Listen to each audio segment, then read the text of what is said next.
own show prep. So, so he had no idea. I just barely make it in. I'm sure you can tell, but we don't show. I mean, let's put the cards down on the table here.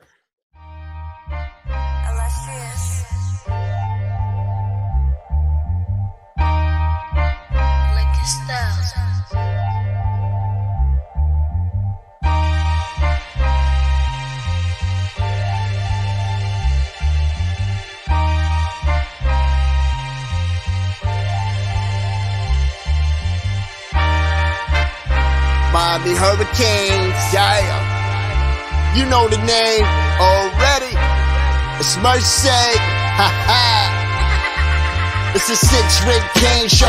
Can't forget the name though. Got Jazz, Blue, Vision, DJ, break the game code. Ain't no changing them, ain't no breaking them. Real Portland live from the Hard Rock Stadium. Ball 14 for the orange and green. We see the 6-rig champs. It's more than a dream. This is life on the field. Beyond 100 yards, a hurricane that's never still put a damage to your squad. The 6-rig Kane show. The 6-rig Kane show. The 6 Rings Kane show. You know.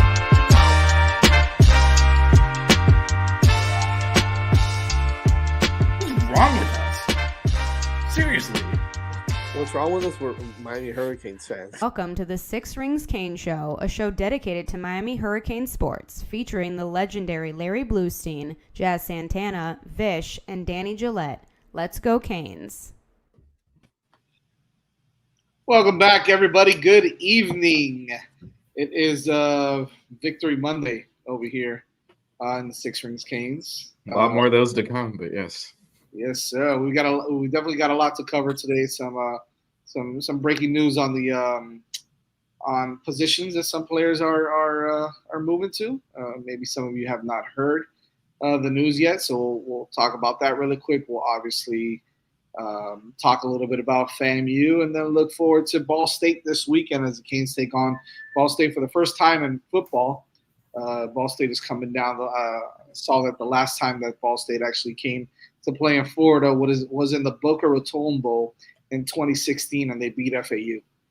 So that's the last time they came to Florida. So they're coming in again to get their ass kicked next weekend, which is all going to be fun and exciting.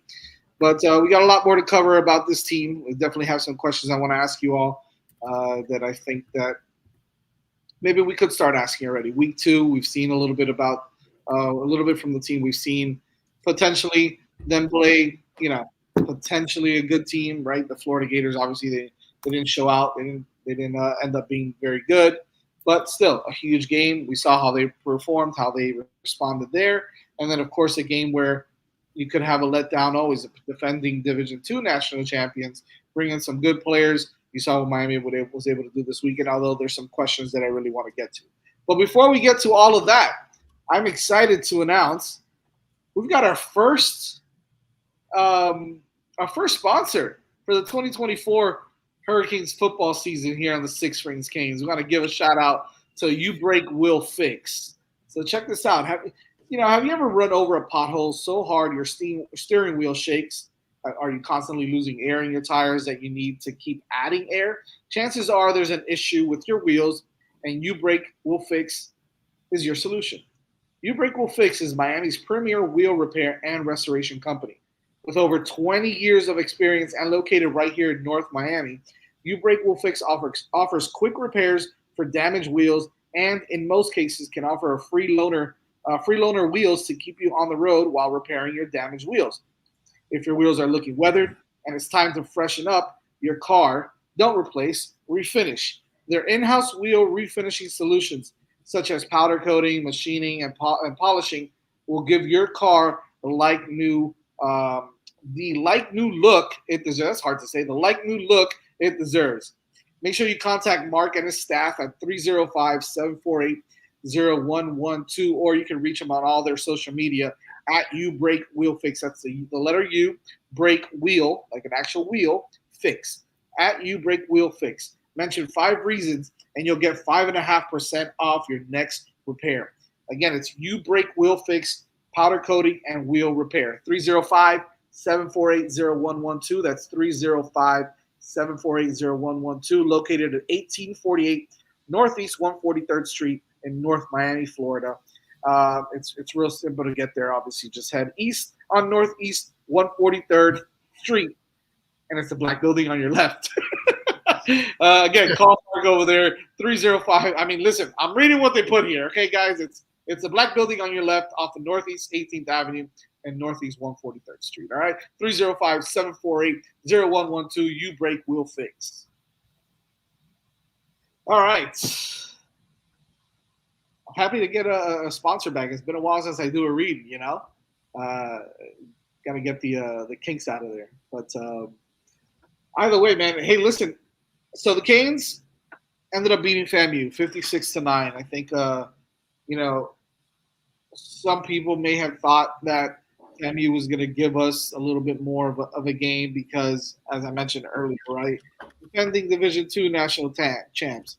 They've got, you know, some pretty good players. I totally forgot that they had Quan Lee there. If anybody remembers Quan Lee, he was a Miami recruit, a Miami commit, ended up decommitting. It was a whole drama with him. Ended up, I think, going to UCF, right, Blue? Yep. To UCF. He might have played there a year. I think he might have gone somewhere else, and now he ends up at FAMU. He was Rivers and Chance's teammate up at Oakleaf. Oh, okay. There you go. So you've got a kid that is a highly touted wide receiver coming out the year that he came out. You also, obviously, everybody knows Daniel Richardson from Booker T down here, the local kid, really good quarterback in high school, and then who played some Division I ball and then transferred over to FAMU this year as well, along with none other than Thad Franklin. We all know who Thad Franklin was, starting tailback for FAMU as well. So you got some players there, some players on the opposite side of the ball. But look, at the end of the day, you noticed Miami was just too much for them. They were just too overpowering, too good of a football team. However, they did end up playing a little sloppy, right? We saw a little sloppiness from them in the second quarter, maybe at the end of the first quarter, going into the second quarter. You saw some sloppiness from them on both sides of the football, whether that's, a loss of focus, whether it's, them just kind of not taking the game too serious. You notice that I'm pretty sure Mario Cristobal had something to say in that locker room in the second half, before the second half started, to get them going again. And then, as as everybody saw, Miami came out firing on all cylinders and really kind of took over that game and completely dominated and looked like a solid football team again. So definitely want to get to everybody on how they felt about this game against FAMU. We'll start with you, Vish. As I mentioned, sloppiness a little bit, but they got back on track. Defense played, obviously they played good football. The offense did their thing as well. Anything that kind of stood out to you in this game that you didn't like or maybe that you liked? Yeah, nothing really that I didn't like other than if we have a situation where Cam Ward can't play for whatever reason, we're in deep trouble. That stood out to me. But other than that, I mean, you're not going to be on your A game every minute of every game. And I do like how the team came out focused and basically put the game away pretty much immediately. So if they're getting a little, losing a little focus in the second quarter, I don't really care if FAMU didn't score a touchdown. So I don't think anything was that bad. No turnovers, played a relatively clean game, not a lot of penalties. They were always going to win comfortably, but I thought just, came out with the right mentality of let's put this thing away immediately. No messing around. We've seen a lot of teams in the country this year messing around and find themselves in tight games that they shouldn't be in Northern Illinois. And so, just to come in there and if you come out immediately and just put the game away, then that's really the goal when you're the better team, and they did that. I didn't really have any issues with anything. Blue, what do you think? Why do you think they came out kind of sloppy in that second quarter?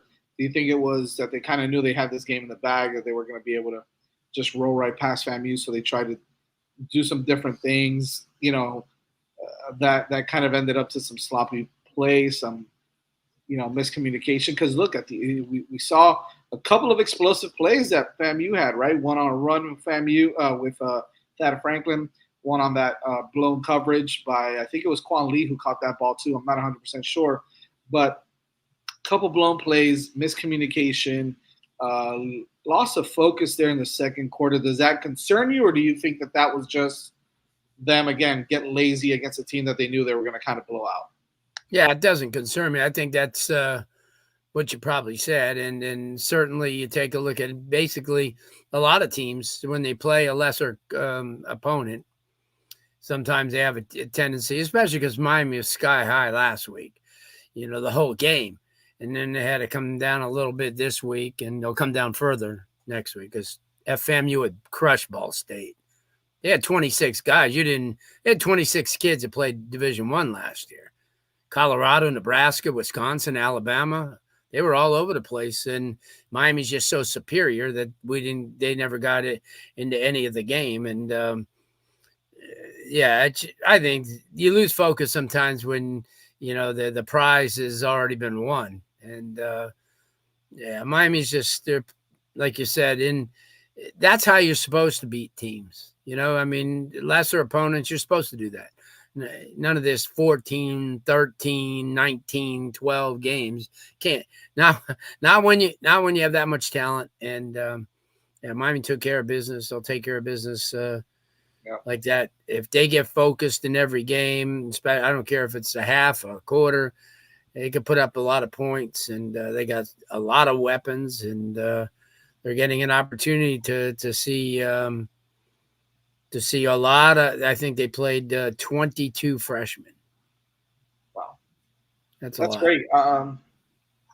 Look, I think that I'm not too worried about it, DJ, but you got to admit that was that was interesting to see how they responded in the second half because of that sloppiness. Mario got in their face. And gave them an earful in that locker room and said, no. This is not the way we're going to play football here. I don't care who we're playing. First of all, we're going to respect our opponent, and then we're going to go out there and we're going to kick their ass. Bottom line, I don't care who it is. It probably went like that, but maybe a little more animated. How do you like the way, again, FAMU, I get it. But as Blue just mentioned, right, you're talking about a ton of D1 guys from big programs throughout the country played on that team, and Miami just did whatever they wanted with them. How impressed are you by the reaction, the response in that second half from the Canes? I really, was impressed with the response because when you go play some of the tougher games, some of the closer conference games, the late season gritty games that can end up, meaning a shot at the ACC title game or whatever, you're gonna learn. You're gonna need to learn how to close, and that's something that the program hasn't done well in recent years. So that response to just go out and completely dominate. Yes, it was a slow start to the first half. Yes, it wasn't what initially we all wanted to see, but that response and their ability to fight back and put the game away was a valuable lesson for not only, Saturday, but also a good practice for hopefully, bigger games to come. I mean, I know you were excited from the minute that they started because the first touchdown was another tight end again. Oh yeah. I was waving my tight end pom-poms. I was. I know. We got that message from Mel in the chat, and I was like, oh boy, Danny must be getting. Oh yeah. And your boys took it to Deion Sanders this weekend also. They did. That's a double win for you. Wait, Boston College scored. They did, yeah. It was whoever they played also, right? And my Patriots, so it was a good weekend for me. Wow. There you go, man. Yeah. There you go. Hey, listen, Boston College looks pretty damn good. That kid Thomas Castellano, Robichaud, that kid Bond, that wide receiver. They got some good players over there. Yeah, they do. They're going to get a big test next week against Missouri, though, 6th in the country. Yeah. So. That's going to be a tough game. But listen, Boston College, I mean, those teams up there in the Northeast, they play that smash mouth style. And now they've got Castellanos, who's just he's good. I honestly think he's special, man. I think he's I do too. He still has to develop a little bit with regards to his passing game, but it's getting better. I mean, we saw it last year. We saw him with his legs, and those kind of guys always give teams like the Hurricanes fits, but we were obviously able to neutralize them and get that W. Right. But still, I mean, you saw that they've done. And Bill O'Brien brings in a professional NFL style, work ethic program, everything there, and I think that he might be the right. I mean, obviously he's a native too, so he might be the right fit for Boston College there to kind of make him competitive, which is nice to see. Yeah. Because I think that more competitive ACC teams really makes that conference look a lot better than I think a lot of people think. Look, there's some really good teams in this conference that they're not getting credit, right? Syracuse is a tough program, man. That's got a great quarterback. Aronde Gadsden's kid is there. They've got some good defensive players. That's a tough team right there. You've got NC State, although they got their asses handed to them by Tennessee. That's a tough program also. Boston College looks like they're playing all right. Virginia Tech still a good team. Georgia Tech, I mean, North Carolina was won twice. They beat a Big Ten team there in Minnesota, and they're doing it with a backup quarterback because Max Johnson is out for the year. So, and then they did find their new running back, the freshman from Chaminade-Madonna, Davion Gauze. That's right, and because Omari Hampton got hurt too, and they didn't skip a beat. So look, a lot of good teams. I think they're underrated over at the ACC, which kind of brings me to my next question that I wanted to bring up with you, Vish. Right? I've heard some other shows and some other people talking about this, and I'll get to everybody's thoughts on this. But what is your assessment, Vish? Again, only 2 games. I know we're only in week 2. What is your assessment of this team so far? Right, we're obviously now we're in AP top 10. We're in the top 10 now, ranked number 10th in the country. I think that it's a good ranking considering our player personnel, our team, how good we are as a team. I think that right now, number 10 is solid, right? Some of those teams inside the top 10 are very good programs. Some may not be there this week.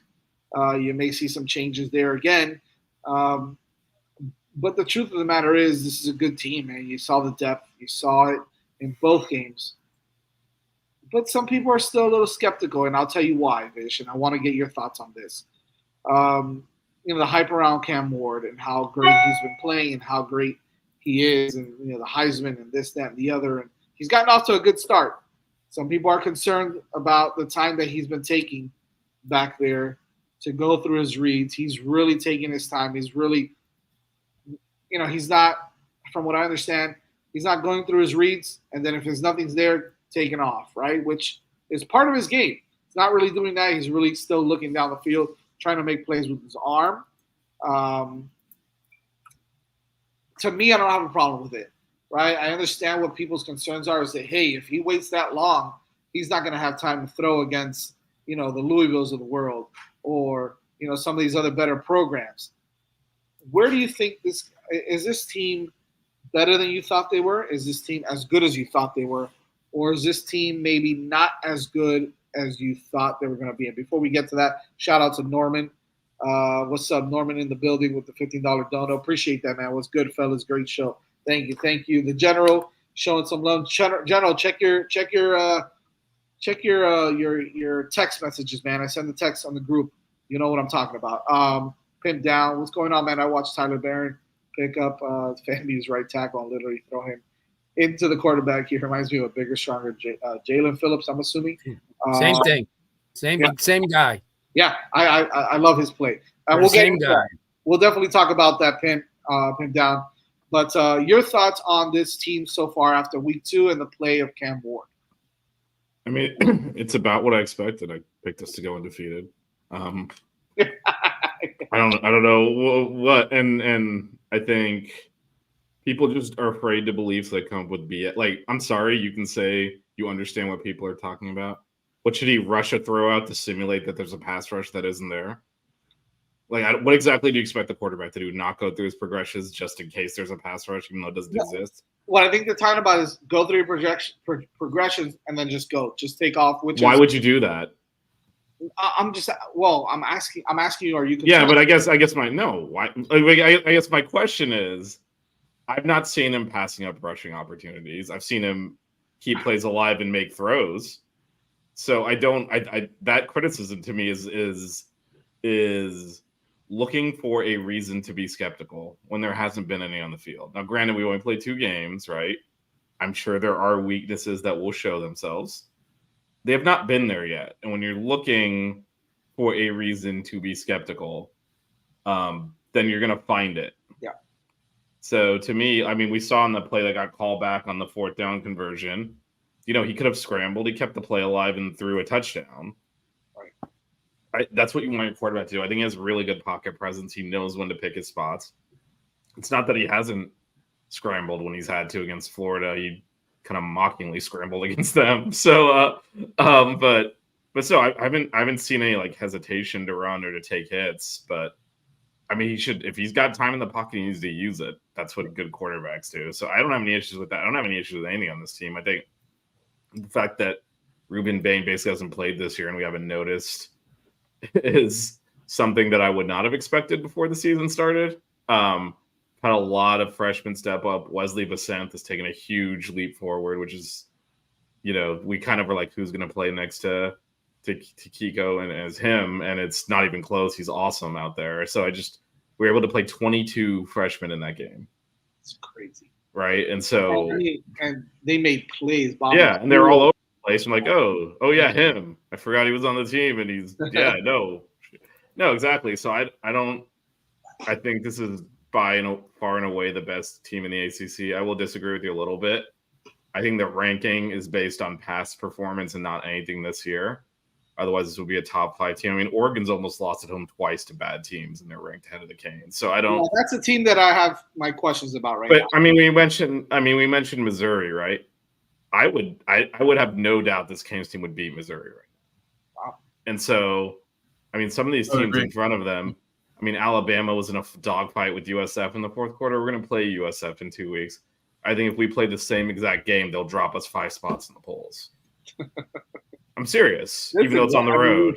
Yeah. So I mean, whatever. We're at least with the new playoff system, you just take care of your business and it works itself out. So the Canes are prepared to do that. But no, I haven't seen anything to be worried about or skeptical about. And I will say this. It ended up kind of blowing up in the Canes' face because you mentioned, the end of the first half, FAMU kicked a field goal. That was good defensive clock management by Mark. He used his timeouts effectively, maintained plenty of time, and then FAMU converted a 3rd and long. But that's what you want. You want him to be aggressive with that because the clock was kind of running. He could have let the clock run out. Instead, he used his timeouts. Now it ended up in a field goal the wrong way. But again, when you're looking at, okay, what do we want to see from this team? I want him using those timeouts and basically betting on our defense to get the ball back, bet on the offense to score. And like I said, unfortunately, that was FAMU converted a 3rd and long, then fumbled it and caught a break because of the fumble, too, because the clock would have run out, but he threw it out of bounds. And pretty sure that should be a 10-second runoff, but I think those refs were generally confused. That one kickoff, I don't know why we started on the 1-yard line when yeah. It should have been a half the distance penalty, not a spot of receiving the kickoff because we caught it at the 1, ran it back to like the 25, got called for holding, and we started at the 1. So I don't know exactly what happened there, but it was like the refs were trying to get into midseason form too. But no, I don't really see a negative so far. I think all the players are playing well. And I think the big thing I'm seeing too is, and actually Mario talked about this today when he's talking about how they're spreading the ball around to so many people. That everyone seems happy to just be a team player right now, which is kind of a pretty big shift from, where we've been in the past, where if a player's not getting the targets he thinks he should, he starts complaining immediately. There's a lot of talent on this team, so no one's going to get as many targets as they'd want. That's the reality of it. And they all seem okay with that. We're seeing, Sam Brown is making plays when the ball's coming his way for the most part. But, he's the one who seals the edge against Florida for that Fletcher touchdown run. He's still doing his work in there, even though he probably wishes he was getting more targets. That's weird. There's a good team chemistry here. Everything's rolling forward. No, I don't. As far as how Cam Morris plays, he's been outstanding. He's a favorite to get to New York for the Heisman Trophy ceremony right now. Yeah. So, well, I'm glad that you mentioned Sam Brown because I want to kick this over to you. Blue, on not only the play of Sam Brown, or through the second week, but also, again, this you're right, right? If we want to nitpick, we can find something. And so if I'm nitpicking, I'm going to find this. There's been a couple of explosive plays, even against FAMU, and then obviously the one against the Gators with Montrell Johnson. Your assessment on Blue, your assessment on those blown plays, right? Those big plays that they've given up. Whether it's the big run by Thad, the pass, the catch by Quan Lee on that blown coverage. Do those things concern you at all when we get into the meat and potatoes of the schedule with ACC play? How some of those teams may take more advantage of when we give up plays like that to finish drives, because obviously there's times where FAMU might get that, but then the defense tightens up, they figure something out, they make a play against a team that's lesser like a FAMU. But when you're starting to play guys like Louisville and all these other ACC teams, do you think that is a problem? Do you think that that's just a few things here and there they got to clean up? Again, we're only in week 2, right? And then the second part of that is, I'm not concerned about Sam Brown not making huge plays. First of all, we're in week 2, for the love of God, right? Like, let's calm down about that for a second. Number 2, he has made huge plays. As Vish mentioned, that huge block to seal that touchdown run by Mark Fletcher 2 weeks ago was impressive, right? A lot of wide receivers can't make those blocks. So I'm okay with the play of Sam Brown right now, but your assessment of Sam Brown so far, and what I mentioned earlier regarding the big plays that have happened, do you see maybe better teams taking advantage of finishing those drives, or is the defense still good enough to continue to make plays? Well, let's take Sam Brown first, and it all reflects on the wide receiver room with the great job that Kevin Beard's done. I mean, to play the position of wide receiver doesn't always mean you have to be the catch, the guy on receptions. Certainly, as you mentioned and Vish mentioned about Sam Brown blocking, so does Restrepo. So does every wide receiver, which in the past that hasn't always been the same. So you got to give Kevin Beard a lot of credit for what he's been able to do and making those receivers total receivers. So everybody's playing when they're not being their numbers not being called. They don't just they don't jog out to their position. They run out just like and that's one of the things they've evaluated, that when your number's not called, you better be into the game just like it was. And that takes you take a look at the great teams, Alabama, Georgia, those type of programs like that. That's what they do.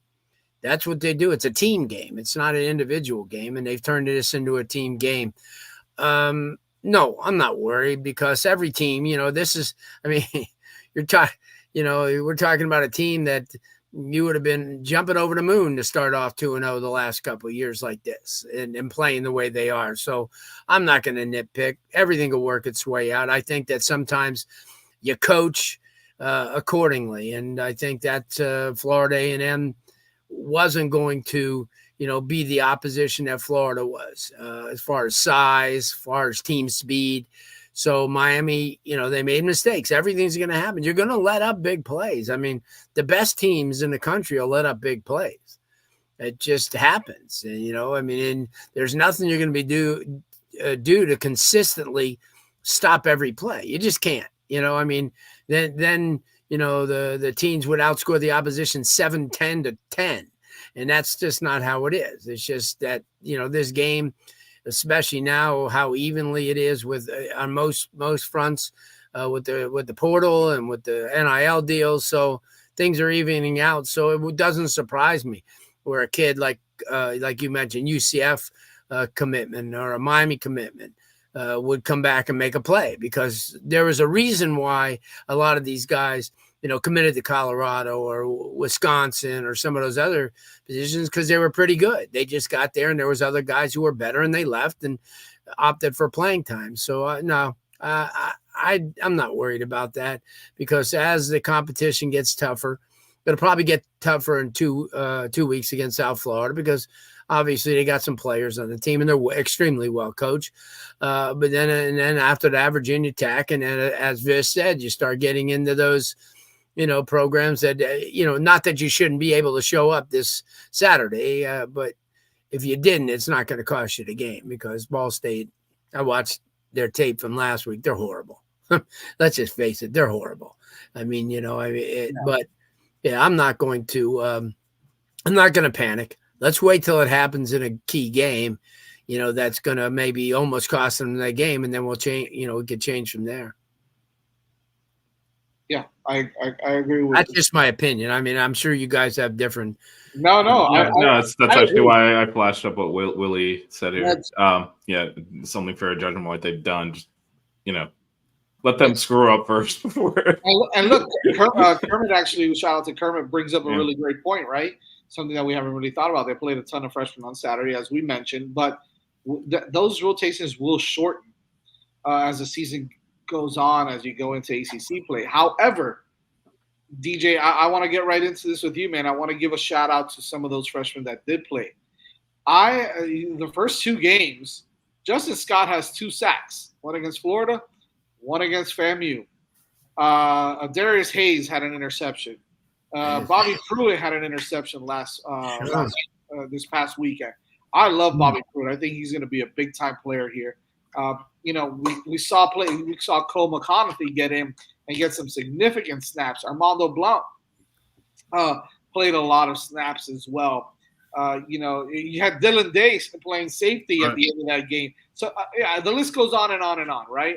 And on offense as well. So, Jordan Lyle and the likes of all those guys, JoJo and whatnot. So, is there any of those freshmen that after the first 2 weeks that have impressed you a little bit that you could say, hey, maybe down the road, even when the rotations shorten up, this is a guy that could still be crucial and an integral part of what they do on offense or defense, whichever way you go.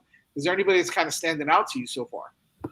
I knew he was going to be good because we saw his high school highlight tape and he was phenomenal. But Justin Scott, I mean, you talk about how loaded the defense is already with, Ruben Bain and the talent on the defensive line and the talent on the edges right now.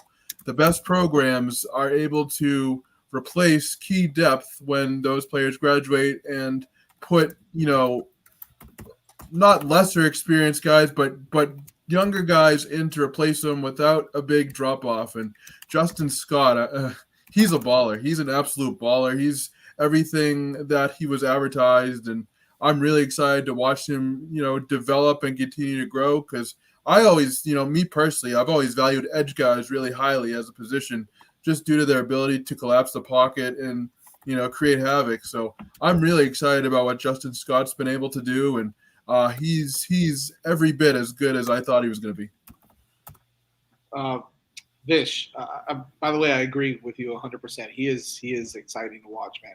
He's up out there already as a freshman. But Vish, Parrish brings up a good one, man. How good is OJ Frederick? I said it, right? I thought that this kid was going to be our breakout freshman. A lot of people love him, but is he the best corner on this team already? Ooh, that's tough. I think our secondary has been playing so well. It's hard to It's tough to say no, right? It's tough to say no because he started both games. He's played really well against, an SEC team, and then of course dominating against, one of the smaller teams, one of these weaker opponents. But you got to give him credit, right? He's been able to hold his own over there. He's been pretty impressive, hasn't he, Vish? Yeah, no, it's been awesome. It's just hard to say he's the best corner when I think they've all played really well. There's not. I mean, we literally opened this conversation discussing this game about like the handful of plays that they, maybe there was a miscommunication on or whatever, but mostly, I mean, the receivers haven't been getting open. They've been making plays on the ball, not making penalties. He's been stellar. And that this is one of those positions we thought was a weakness coming into the year that could be exploited, and he's actually the one who's plugged that because we kind of knew who we had, and we felt we were one short based on the returning players, and now not one short because of him. So Yeah. that is probably the best testament you can say to the way he's played, because that was, again, it was like, all right, who's the third corner? How do we fit this together? There's going to be someone you can pick on, and there isn't, because OJ Frederick has been that good. He really has, man. He's been really impressive. But I mean, another guy that I want to kind of throw out there, and we've got to do this because it's before we get to Ball State. I mean, we'll talk about Ball State very little, but I just want to kind of talk a little bit about some of these guys that are out there. If I had to pick a guy, as much as I like what OJ is doing back there, and yes, Saquon only had a couple of plays, but he looked really sharp in a couple of the snaps. I saw him break up a pass. I saw him do some really nice things. He's a monster. He's gonna be one of the greats here. I'm gonna say that right now. But before I even get to him, I think right now the best guy in that secondary is Jaden Harris. And Blue, I know you've seen them all play, but Jaden Harris, first of all, he looks already after week 2, he looks like he is much better than what James Williams was at safety. And I know that's saying a lot because James Williams, was a very good safety here, but this kid knows where he has to be at all times. He's a great tackler. He can go snatch a ball out of the air as well. You saw him get that pick while he was laying on the ground.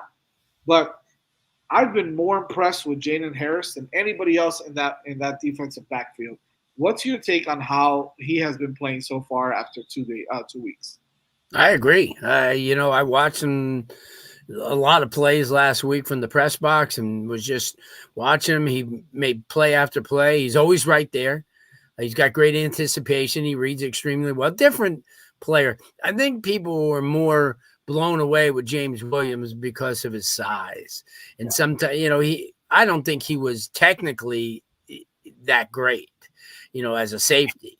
Really, when you look at it, he wasn't what Cam was as far as technically and always around the ball and had the instincts. He was just a big kid who would, be sometimes in a place where he'd knock you around. But you're right. I mean, they're two different players, and this is a young man who, like I said, this is what you win big games with. Players like that, players who are in the right position. And, when they say, everyone gives coaching a bad rap sometimes because of the fact that the kids aren't performing, but you get how many times has he been in practice and Nicholson or anybody in the defense, it turns around and said, listen, this is where you got to be. This is where you got to be. And then all of a sudden, and then they watch what do you think they watch all that film for? It's just because you have to be in positions. When you see offenses line up in a certain way, you've got to be able to read and react. And if you can, I think that's what his strong suit is. He could read and react to plays faster than a lot of people. And I agree with you. He's really been one of the catalysts back there. It's tough to tell sometimes that he hasn't been back there that much. And it's just, that's what you get. You get those type of guys, when you get Hilton, Drake Stubbs, and you get guys like that who come in with, that are the total package. And then over a couple month period, get together with their position coach and start working on, you already have the athletic ability and you already have that skill, but now let's see if you could learn a few things by being coached up. And that's the one thing, as I go back with Mario Cristobal in year 1, when he took over, that was the one question that, he asked me in his office. He goes, they have all these kids that come in here and, they're highly recruited, but what happens? And I said, well, they're just not coached up. And I think he mentioned to me that won't happen here. And I think I've relayed that to you before. And that's what's happening. Your coaches are responsible for a lot of things that happen negatively and positively. And I think you got to look at the coaches that are on staff now. A lot easier for somebody like a Dawson to coordinate an offense when you got players. Everybody, anybody can coach, Cam Moore. Yeah, they can. But, putting them in the right position, making the play, calling the right play, using your tight end, running the ball, using your wide receivers, using Restrepo, who has another 100-plus yard game. So you got to credit people like that. And I think that he's a product of not only being a really good football player, but being able to be coached up over the last, 5-6 months. So, yeah. No, and that's it. I agree. think you got to give a shout out to Who? Chevis Jackson for the job that he is doing with that defensive back. Yeah. He's doing an incredible job, and kids first of all, they're relating to him. They respond well to him. This is not to take away anything from Adai when he was here, right? But the kids are responding, incredibly to Chevis Jackson, a little bit better than what they were with Adai, and that's just a testament to his. First of all, his understanding of this defense, right? Because obviously he's coached with Guidry before, and now he's back with him here, and he's got some monsters back there. He's been able to develop them and teach them correctly. And not only that, but someone mentioned earlier about Jaden Harris. He's playing with his head, not just his muscles. I think a lot of those guys are, because a lot of those guys are in the right place to make plays. So I think that it's exciting to see that, and that's just gonna, at the end of the day, it's gonna translate to them continuously getting better as the season goes along, and that's what I think. I think some skeptics, first of all, we need to stop thinking about the past. We need to stop thinking about nitpicking away to say this is too good to be true. No, this is a damn good football team. Let's give them the credit. Let's let them continue to win. Let's continue to back them. Let's give them that energy. And they're going to continue to develop for you as well. So, they're going to not develop. They're going to continue to produce. That's it. That's all what it's about. I think that we'll start to see a little bit something down the line as they continue to get better. Speaking of defensive backs, you like that segue? This is perfect. Speaking of defensive backs, Robbie Washington has made the switch from wide receiver to cornerback. And I think it's a good switch. And I know we've spoken about it here maybe last year as they were recruiting, or a couple of years ago as they were recruiting the Washington brothers. Obviously, Bobby being a linebacker, Robbie being a 4-star wide receiver, but he also played a lot of cornerback in high school. And he projected well as a cornerback also. Ooh. He's made the move. I think it's a great move for him. I think this is an opportunity for him to develop into a really good football player. Look, that wide receiver room, those guys that they have there, and the guys that they're bringing in next year, and the guys that they're developing now with JoJo and Nye Carr and some of these other cats and Ray and whatnot, they're going to have some absolute dogs there. And if the best way to make an impact on a football team is to get on the field. And if he can make that transition over to cornerback and get on the field, then you're going to have another athletic guy that's going to go out there and make plays for his football program and potentially stand out and be a superstar at that position. Are you? I'll start with DJ with this because I kind of want to get your take, DJ, on the move. Are you excited about this move? Do you think this is a good thing for Robbie to do? Yeah, because when I remember just watching Robbie's highlights and researching him last year when he committed, and he's just a good overall athlete, and he has a lot of skills as a wide receiver that translate well to the defensive back room. He can move quickly. He gets good burst as soon as the ball is snapped.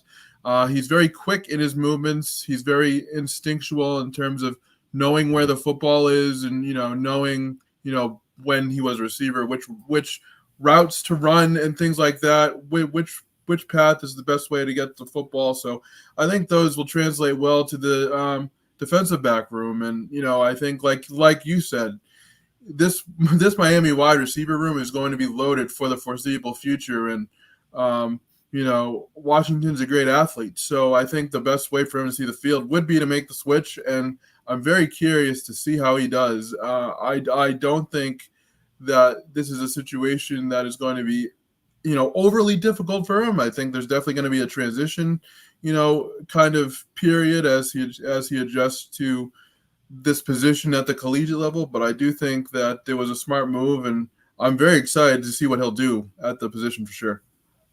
Not only that, man, he's a big kid, right? 6'1", 6'2", big kid already.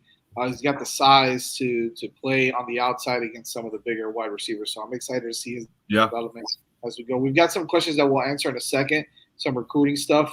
I know Fresh, Parrish, Um, and some others have some questions there. Kermit, yeah, Robbie will shine at cornerback. And I agree, Willie. Just happy that they aren't wasting his talent. This is why you get this type of coaching staff here to be able to evaluate the talent and develop them. Blue, are you happy? Do you like this move by Robbie to go ahead and make that switch now, be able to develop, have still 2 or 3 years to come out and be a solid contributor on the defensive side of the football? Yeah, well, like I said, and DJ too, it's getting him on the field faster. You know, there's a pretty decent pecking order on that receiving core, and with more on the way. So this was he's great. He's an athletic kid. He's quick. His ability to know what the other side's doing is sort of like having a pitcher and a catcher. At least he understands, the mindset of a wide receiver. So yeah, I agree. I think this is a good move. It's going to get him on. Like I said, it's going to get him on the field a lot quicker. And so I'm extremely optimistic about the guy, what he's gonna do. So I think it's a great move. Fish, your take on Robbie's move to cornerback? Yeah, I think there's just a much better opportunity for him to play there, as you said, the receiver position. I don't know if and when he was going to get on the field. Melissa actually noticed in warm-ups before the game that he was warming up with the DBs. I know Mario made it a different number on, right? Yeah. He was well. He went, yeah. He but did. Then he went back to 12. Yeah, I saw that. Yeah, he did. But yeah. It's so exciting, I think exciting to see. Yeah, and there's definitely. I mean, we talked about OJ Frederick stepping up. There's definitely more playing time, on the defensive backfield at this point than there is at receiver. So it's a good move from that standpoint. Like you said, he can play. He was kind of, we put him at receiver initially, but he had both options always coming out of high school. So it makes sense. Makes sense for him. Makes sense for the program. Yeah. Speaking of that, I think that, look, at the end of the day, it speaks a lot about his character. It speaks a lot about him as well. He just wants to get on the field. He wants to play football. He wants to play for the University of Miami. He could have been the guy to be like, nah, I want to play wide receiver. I don't care what anybody tells me. I'm going to be a wide receiver. I'm going to transfer out. Boom, I'm out of here. No, he knew that his opportunity to develop and to get on the field and to play was at that position. I mean, he has the experience. He has the knowledge. I think what's going to come with that also is that now he knows what might help him progress quicker. DJ, I know you mentioned that it might take him a while. And it might, but I think what's going to help him progress quicker is the fact that he played that position already. So now, kind of like Travis Hunter, right? He just does it on another level. But kind of like that where okay, his feet are lined up a certain way. His hips are pointed a certain way. He's looking at the quarterback a certain way, right? Like all these little small nuances that wide receivers do, he can pick up on potentially and be like, okay, I have a feeling I know what this kid's going to do. He might give off certain signs that might allow him to be like, all right, now I know how to react to whether he's going to run a go route, whether he's going to stop and go, whether he's going to run a hitch, an out, whatever it is. He knows how the footwork is from a wide receiver perspective. I think it's going to translate that way. He's not one of these guys that's just like, he's a walk-on wide receiver, and now we're going to try him at cornerback. No, he's an athletic, 4-star athlete that came in as a wide receiver, but also had the potential to move to that other side of the field. And so now we're going to see him. I wish him luck. I think he's going to be great over there. So really excited about that. Real quick, Ball State. Blue, you mentioned Ball State is not very good. Probably not even on the FAMU level. No. Should the Canes first? I'll get your take on Ball State, but should the Canes again hold off on playing Ruben Bain and Damari Brown again? Definitely, without question. And I watched them last week, and there's a couple of kids who I remember coming out of high school, like their quarterback Caden Simons, who's a redshirt freshman. He was a guy that came out, and a lot of bigger teams were coming on him, but at the end they didn't have. But they're the strongest part of they have a couple of kids that came back from last year. They have the two defensive tackles, the Keontae Newsome kid, who's not bad, and then the Brandon Berger. So that gives them an opportunity to at least have some punch back on the defensive line. But Miami's offensive line will just tear into them. I saw their game last week. That wasn't impressed with. Their running game was horrible. And even in they were using Braden Sloan last week, kind of blew off a guy who I thought would be their starter at the beginning, and the kid Vaughn Pemberton. But, I just wasn't totally impressed. They have a few guys on the team, but team speed wise, that's where they're going to get overwhelmed up front. They have a 5-year center who's coming back, but at the same time, I'm trying to think of his name, but I'll think of his name in a second. But Ethan Crow. But it just, this is a team that probably, I'll say, is the weakest team that Miami will play all year. Yeah, that's something to say when we played the Florida Gators, right, Vish? Yeah, we got that freebie in there. We still got a few more teams in the state of Florida to play that are also better than the Gators. We played one last weekend, so we're working through the whole state here. Oh man, I had to. Vish, I do slightly. I don't think Ball State is worse than FAMU. I don't think they're decidedly better, but I think they're slightly better just across the board. Ball State than FAMU. I mean, we're splitting. Okay, that'd be a 38-17 game. FAMU would just beat the Christmas out of yeah, Daniel, I beat the Christmas Daniel Richardson would throw for 500 I'm gonna go yards. out on a limb and say I have no idea anything. I don't know crap about Ball State. Show prep. So yeah, show prep. Yeah. I mean, Blue just named mix in some show prep there, Jazz. Yeah. Well, you just named the 5th-year center. How the hell am I supposed to compete with that?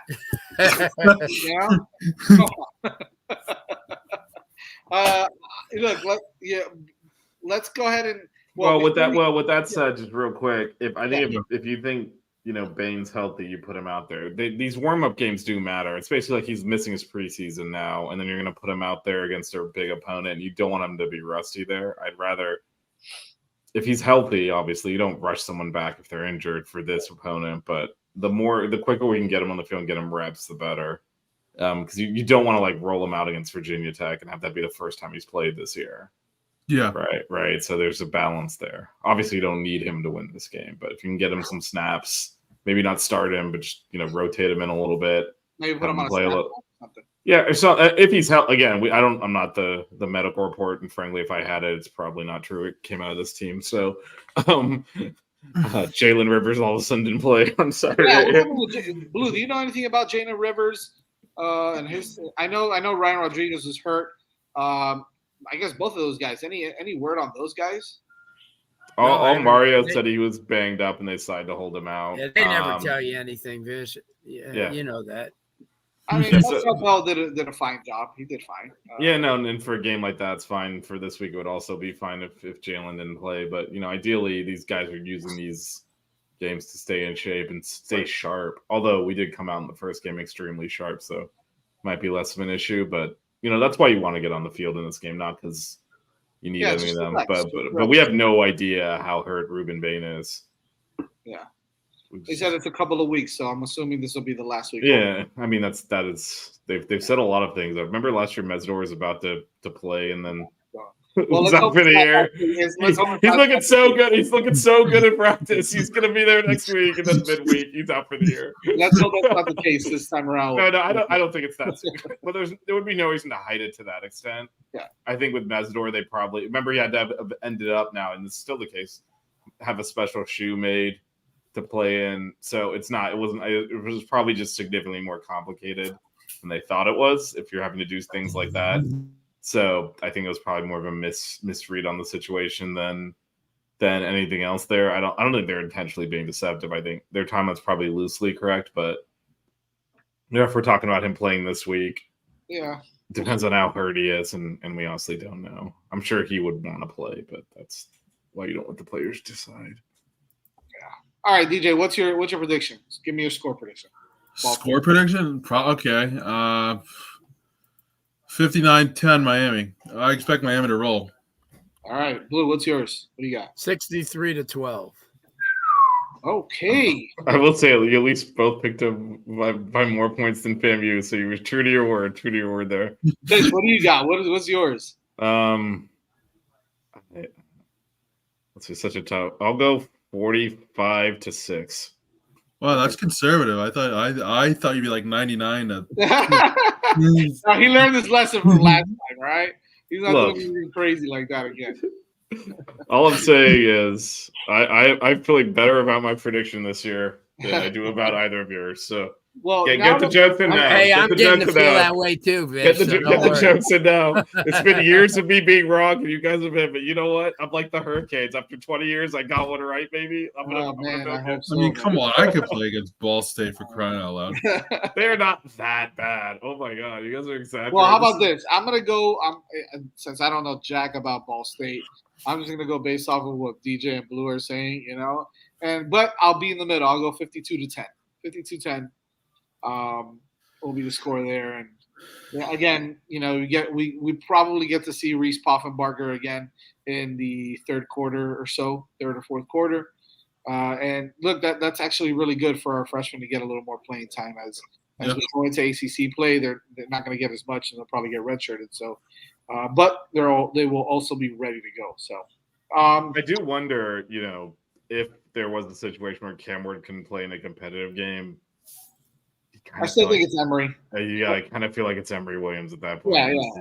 I think my take on the reason why Poffenbarger is playing so much now is because he's not going to be here next year, and so he's got to put something on tape that other schools are going to like. And I think that's the reason why they're giving him the opportunity to play now. Is to kind of get some tape in, to look half decent when he's doing it, and him to find a nice little small school somewhere where he can go and play quarterback next year. That's my take on it. Which I don't think we care if he puts stuff on tape or not. I think it's more protecting Emory's red shirt.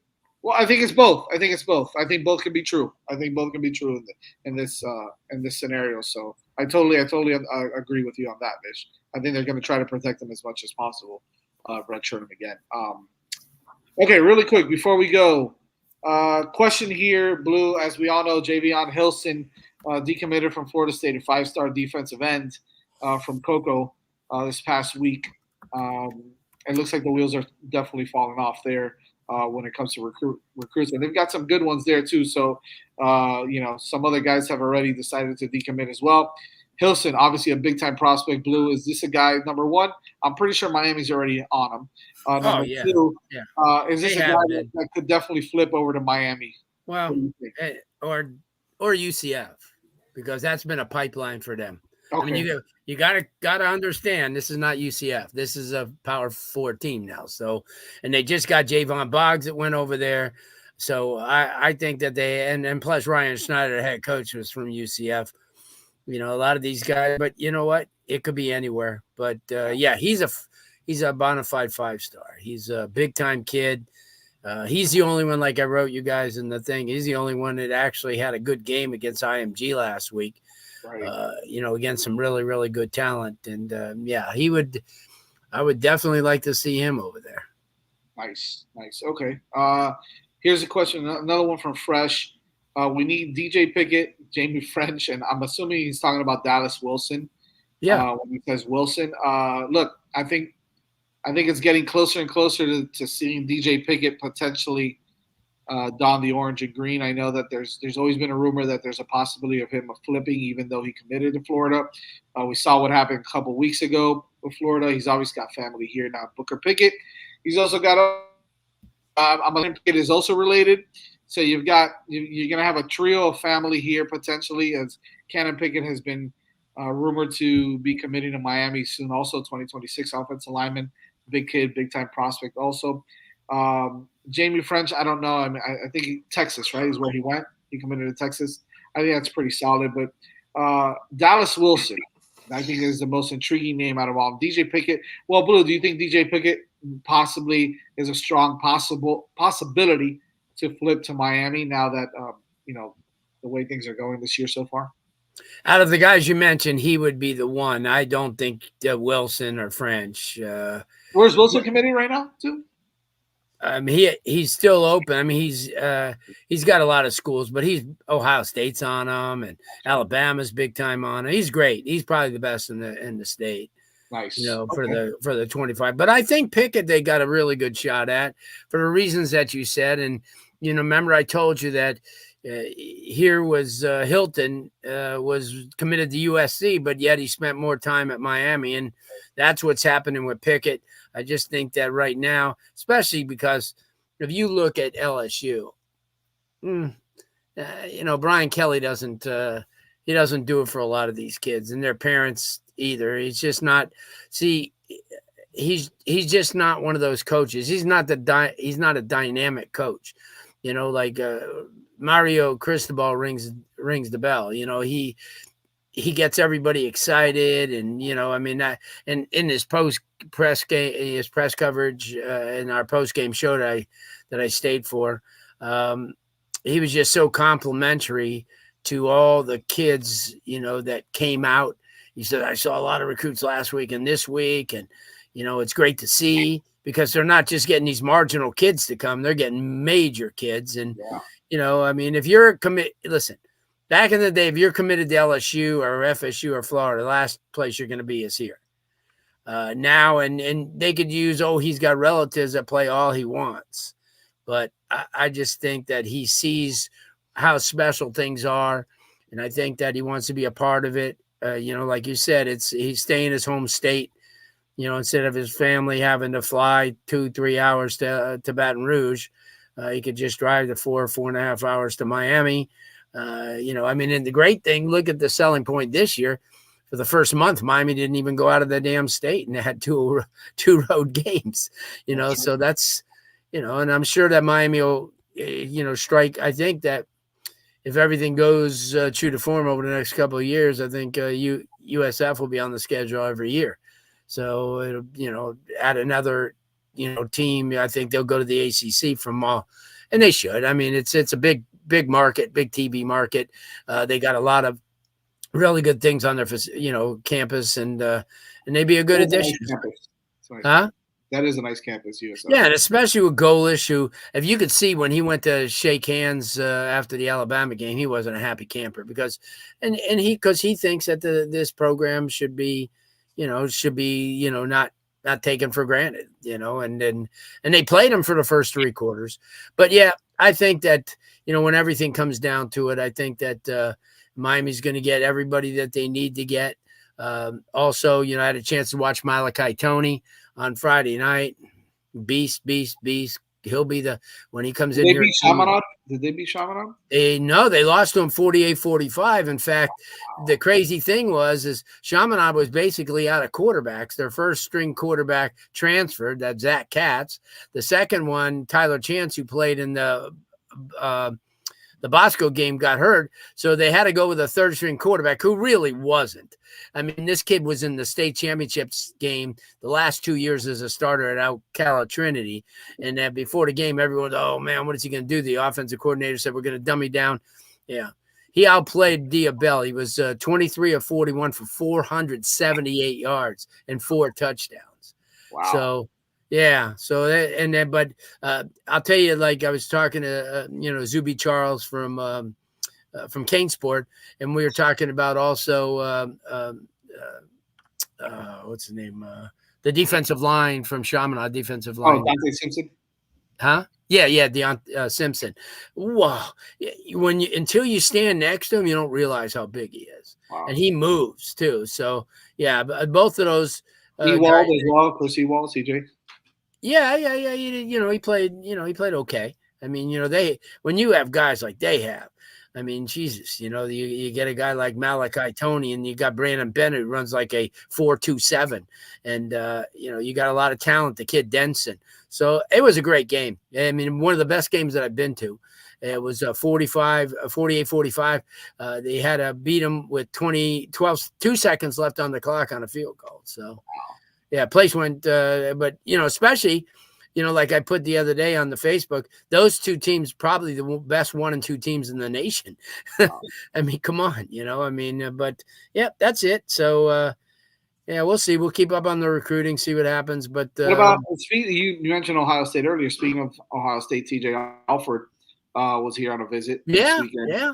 So that's There's another name, kid linebacker. That's another possibility for a flip. No doubt.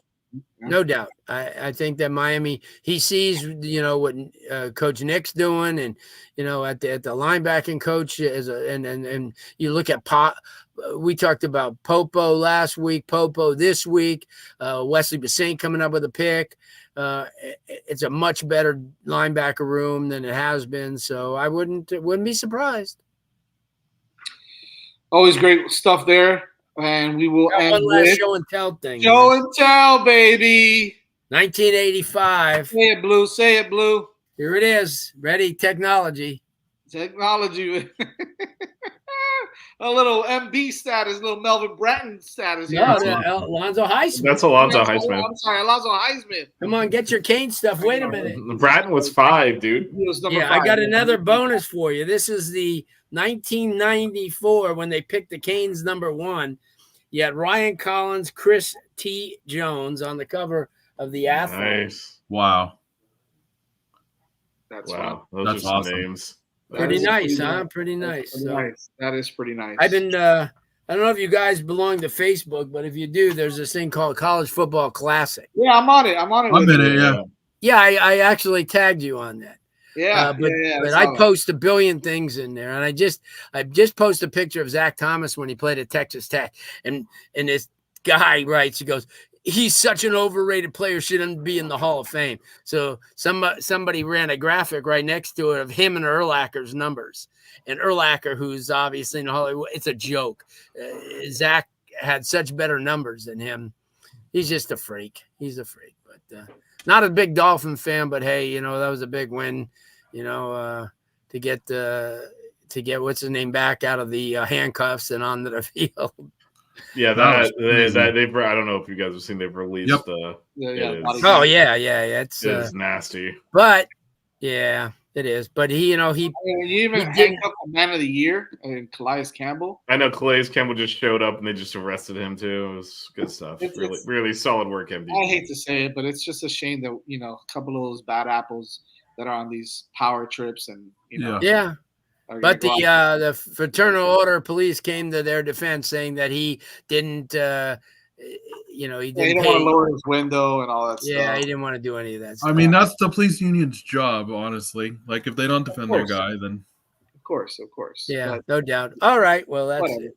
Anyways, make sure you see all the rest of the shows this week. We've got F1 tomorrow. Yeah, we've got buckets Wednesday or Thursday. I'm sure. I don't think we have buckets this week. I'm not sure. This week. Okay, all right.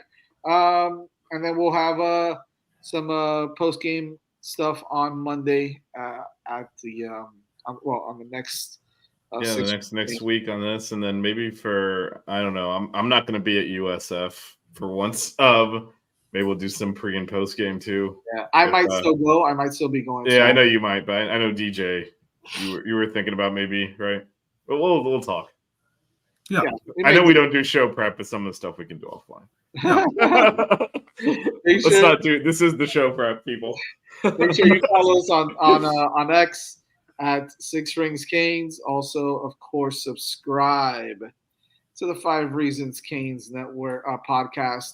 On Apple Podcasts, Spotify, wherever it is that you get your podcast. Thank you, everybody, for showing up to the on the chat. We appreciate it, everybody, for chiming in, talking to us a little bit about Canes football. Make sure you check us out. Where the hell did Blue go? He left. He left. He'd had enough of you. Yeah. Make sure you follow us. Keep it locked, and we'll bring you more. When he came back, lightning flash. Hey, was it? Our lights went on and off here. It's just it is nice outside. Yeah, it's not it's not great weather here, but I'm back for the end. Well, we'll see you guys next week. Adios. Yes, okay. right. The 6 Rig Kane Show. Yeah. The 6 Rig Kane Show. Yeah. The 6 Rings Kane Show. You know.